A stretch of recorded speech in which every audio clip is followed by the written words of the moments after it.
आज 3 दिसंबर को विश्व दिव्यांग दिवस मनाया जाता है। आज के दिन का उद्देश्य दिव्यांगों के प्रति संवेदनशीलता और जागरूकता फैलाना है। वहीं वडोदरा के कमाटी बाग के बैंडस्टैंड में दिव्यांग खिलाड़ी प्रतिमा ठक्कर द्वारा प्रेस कॉन्फ्रेंस की गई, जिसमें उन्होंने स्पोर्ट्स में दिव्यांगों को होने वाली दिक्कतों के बारे में बात की।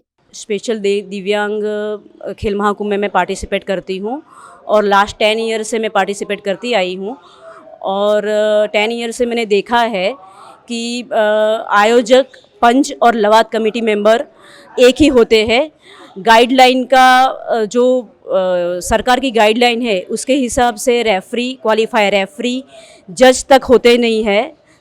जो हमारी एथलेटिक की स्पर्धा होती है उसमें नियम है फॉर्म में कि आप अगर प्रॉब्लम होता है तो कोई वांधा आता है तो आप टेक्निकल प्रोटेस्ट नोट करवा सकते हो 500 फीस जमा करवा के, लेकिन वो प्रोटेस्ट तक नहीं लेते हैं। हम 500 रुपीज़ फ़ी के पे करने के लिए भी तैयार है, लेकिन हमारा जो राज्य का मान्य एसोसिएशन मंडल है, para sports association of Gujarat Gandhinagar, जिनके प्रमुख है कांति भाई और उनका जो लड़का है वो गौरव, वो पहले से गाइडलाइन है, वो खुद भी उन्होंने हमारा जो नेशनल है उसमें वो ऑफिशियल रह चुके हैं। ऑफिशियल की वो ऑफिशियल में वो ऑफिशियल तरीके से काम करते हैं वो, लेकिन उनको सब मालूम है प्रोटेस्ट की प्रोसीजर क्या है क्या नहीं है, लेकिन वो उसके हिसाब से राज्य की इवेंट वो करवाते नहीं है। स्टेट और जब भी हम कंप्लेन करते हैं तो ऐसे जिला के जो एसएजी अधिकारी होते हैं वो तो ऐसा हमें दिव्यांग को देखकर ही वो घबरा जाते हैं, हमें कुछ नहीं मालूम है, आप अपने एसोसिएशन से पूछो।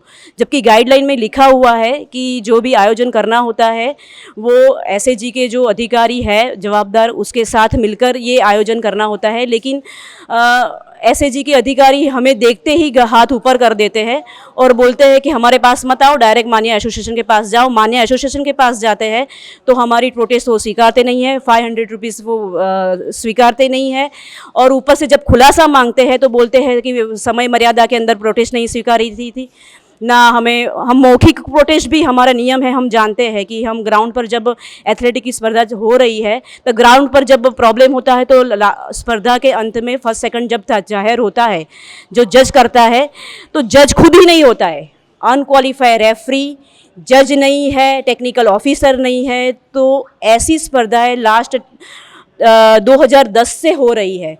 जो गाइडलाइन है, सरकार गाइडलाइन बना देती है लेकिन ऑब्जर्वेशन टीम नहीं रखती है। खुद रेफरी के जो सर्टिफिकेट है वो देखकर नहीं लेते हैं। बताया ऐसा जाता है एएफआई क्वालिफाई कोच रखते हैं, कोर्स किया होता है, बताते हैं ऐसा है, लेकिन जब सर्टिफिकेट देखते हैं तो 2 या 3 दिन का कोर्स किया होता है, 2-3 दिन का कोर्स और क्वालिफाई कोर्स सर्टिफिकेट और 1-2 दिन का सेमिनार अटेंड किया हुआ है, वो दोनों में बहुत फ़र्क है। रेफरी ऐसे रखे जाते हैं जिनको मेजर टेप पकड़ना नहीं जाता है। जो थ्रो का है हमारी इवेंट, उसमें जो जैवलियन थ्रो है उसमें मीटर में मेज़रमेंट करना होता है और जो शॉर्ट पुट है फुट में करना होता है, वो तक की उसको नॉलेज नहीं है। 500 उसको मेज़रमेंट करना है, लेकिन वो सिंसियर इतने होते नहीं हैं। कभी भी कहीं पे भी हमारा पॉइंट माप देते हैं। हम जब उसका प्रोटेस्ट करते हैं तो हमें फाउल देते हैं।